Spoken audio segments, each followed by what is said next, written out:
Türkmenin dik duruşunu, eğilmeyen başını. Bir tarih yazıldı o gün kanla ve imanla. Titrettik zalimin tahtını, toprağını, taşını. Güneş doğdu Garrigala düzüne, korku saldı Nasreddin'in gözüne. Japargulu ordusuyla gelince, Türkmen sadık kaldı birlik sözüne. Durdihan kalesini berk eyledi, vatan için canı feda eyledi. Ahavdan koptu geldi Nurberdihan, Merdana yüreğine kurban.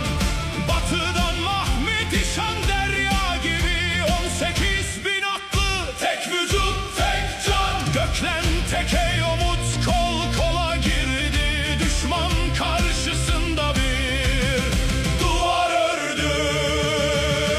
Garrigala şahit, toprak uyandı, Türkmenin bayrağı göğe uzandı. Birlik olanın yıkılmaz kalesi, zulmün ordusu ateşe dayandı. Vur davula, Türkmen bir olsun, düşman kaçacak yer bulamasın.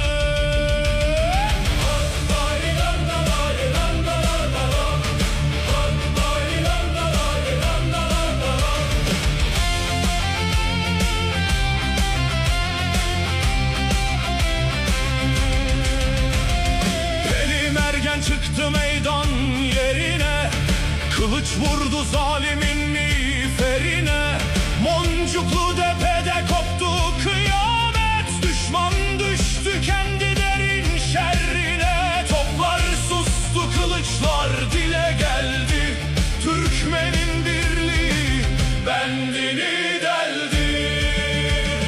Nurberdihan der ki dinle yerler, birlik olmazsak bizi hep yerler.